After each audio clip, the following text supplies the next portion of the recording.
अन्यायोपार्जितं वित्तं 10 वर्षाणि तिष्ठति प्राप्ते चैकादशे वर्षे समूलम तद विनश्यति। अर्थात गलत तरीके और अन्याय करके कमाया हुआ धन 10 वर्षों तक ही संचित रहता है, लेकिन वह धन अपने मूल धन समेत पूरा 11वें वर्ष में नष्ट हो जाता है। साल 2022 का पहला दिन और पहले ही दिन देश के प्रधानमंत्री नरेंद्र मोदी ने कई लोगों को इतना बड़ा जख्म दे दिया कि उन्हें यह श्लोक याद आ रहा होगा। अगर श्लोक पढ़े हैं तो, और अगर नहीं पढ़े हैं तो उन्हें पढ़ लेना चाहिए कि गलत तरीके से कमाया हुआ धन और गलत काम करने के लिए खर्च किया हुआ धन एक न एक दिन नाश करता है। नमस्तुभ्यम, आप देख रहे हैं कैपिटल टीवी।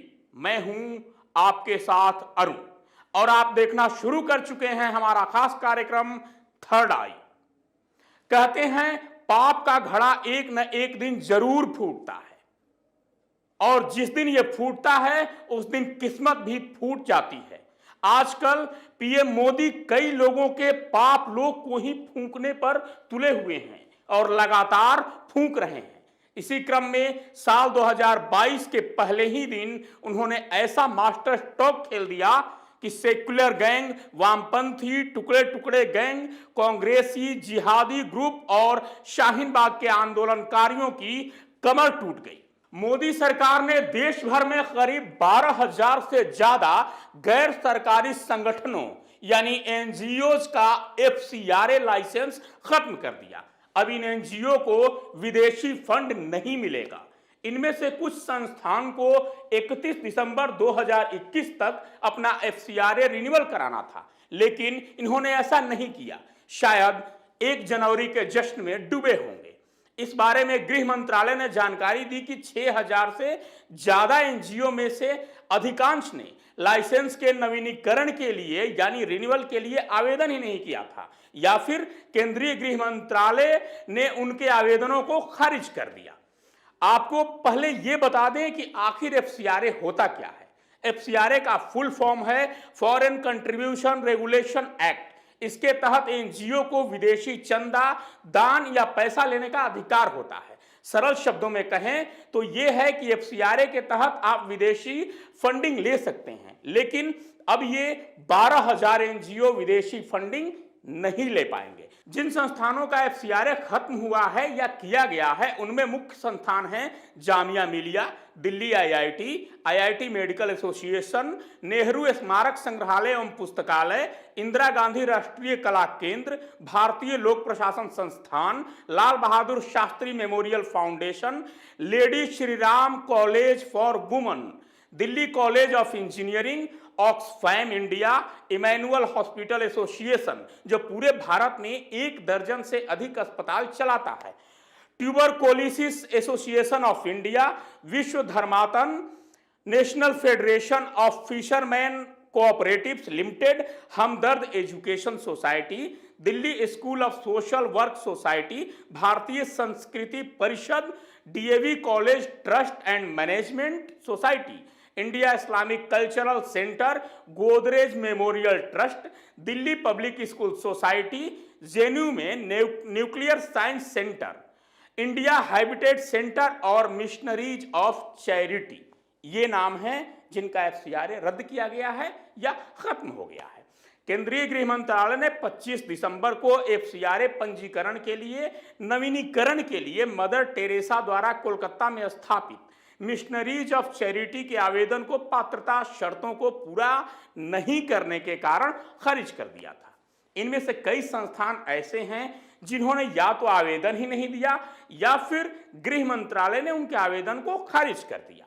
गृह मंत्रालय ने मिशनरीज ऑफ चैरिटी के एफसीआरए लाइसेंस को नवीनीकृत नहीं करने के लिए प्रतिकूल इनपुट का हवाला दिया। यह चैरिटी पूरे भारत में गरीबों, बीमारों और निराश्रितों के लिए अनाथालय और आश्रमों का संचालन करती है। अधिकारियों ने कहा कि इन संस्थानों ने या तो अपने एफसीआरए लाइसेंस के नवीनीकरण के लिए आवेदन ही नहीं दिया, अब इन्हें विदेशी फंड लेने का अधिकार नहीं होगा। भारत में अब केवल 16,829 एनजीओ बचे हैं जिनके पास एफसीआरए लाइसेंस है, यानी जो एफसीआरए का फायदा ले सकते हैं, जिसे 31 दिसंबर 2021 को 31 मार्च 2022 तक के लिए रिन्यूअल कर दिया गया है। एफसीआरए के तहत कुल 12,762 गैर सरकारी संगठन पंजीकृत थे, जिनमें अब सिर्फ 6,500 के आवेदन को नवीनीकरण के लिए आगे बढ़ाया गया है और 12,000 को बंद कर दिया गया, खत्म कर दिया गया। मंत्रालय के अधिकारियों ने बताया कि सभी एनजीओ को शुक्रवार यानी 31 दिसंबर से पहले एफसीआरए नवीनीकरण के आवेदन के लिए रिमाइंडर भेजा गया था, लेकिन कई एनजीओ ने ऐसा नहीं किया। अधिकारी ने कहा कि जब आपने आवेदन ही नहीं दिया तो उन्हें अनुमति कैसे दी जा सकती है।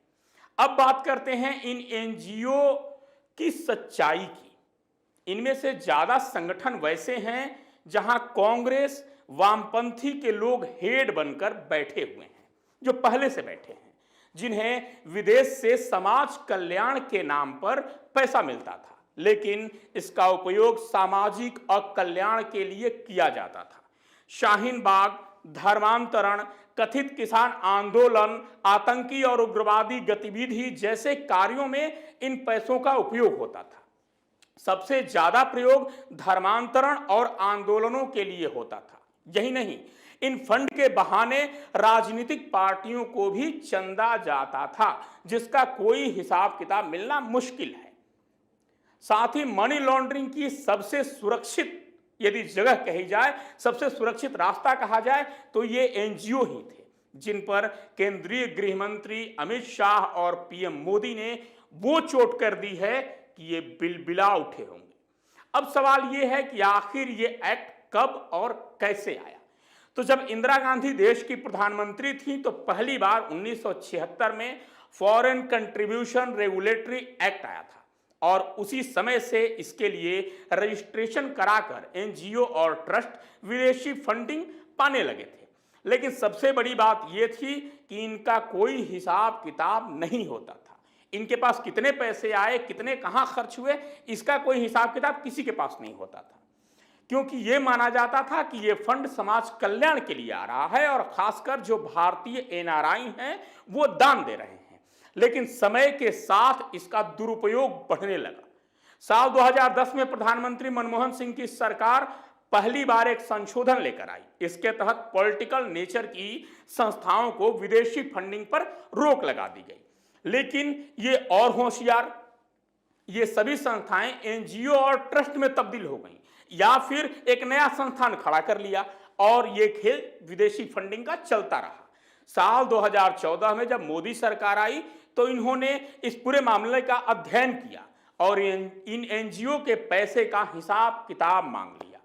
फिर क्या था, यहीं से गेम शुरू हुआ और ये लोग चिल्लाने लगे कि मोदी सरकार एनजीओ और समाज कल्याण की विरोधी है। लेकिन अपनी बातों पर अडिग रहते हुए केंद्रीय मंत्रालय ने एनजीओ से पूछ लिया कि आपको कितना पैसा मिला, हर साल कितना फंड मिलता है, उसमें विदेशी फंड कितना है और वो कहां कहां और किन कार्यों में खर्च होता है, ये आपको सरकार को बताना होगा। लेकिन ये गैर सरकारी संगठन कुछ भी बताने को तैयार नहीं थे।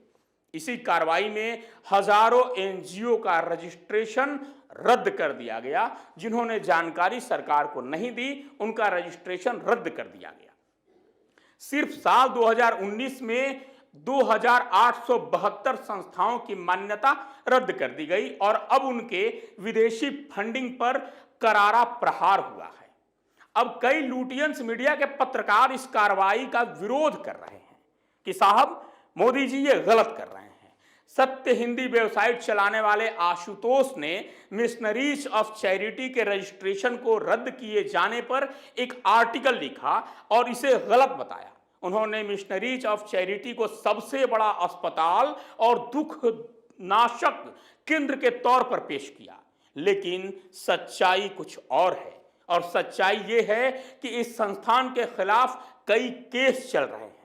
इस संस्थान पर जबरन धर्मांतरण करवाने, ईसाई कल्चर को बढ़ावा देने, कम उम्र की लड़कियों को फुसलाकर ईसाई बनाने, वहां रहने वाले लोगों को बाइबल पढ़ने पर मजबूर करने और संगठन से जुड़े लोगों को जबरन मांसाहार कराने समेत कई आरोप हैं। इस मामले में एफआईआर भी दर्ज की गई है और पुलिस केस चल रहा है। अब बात करते हैं इस कार्रवाई के परिणाम की। इस कार्रवाई के बाद इन एनजीओज को विदेशी फंड नहीं मिलेंगे, ये तो है, लेकिन ये लड़ाई यहीं खत्म नहीं हो जाती है, क्योंकि इनकी तो रोजी रोटी ही बंद हो गई। इन्हें तो पीएम मोदी ने कटोरा पकड़ा दिया। जो विदेशी फंडिंग से ऐश कर रहे थे, हवाई जहाज से विदेशी यात्रा कर रहे थे, उन्हें ऑटो रिक्शा के लायक भी नहीं छोड़ा। ये सभी गैंग कोर्ट का दरवाजा खटखटाएंगे और वहां अब क्या फैसला होगा, इसके लिए हमें और आपको इंतजार करना होगा। तो चलिए इंतजार करते हैं। आज के लिए इतना ही। देखते रहिए कैपिटल टीवी।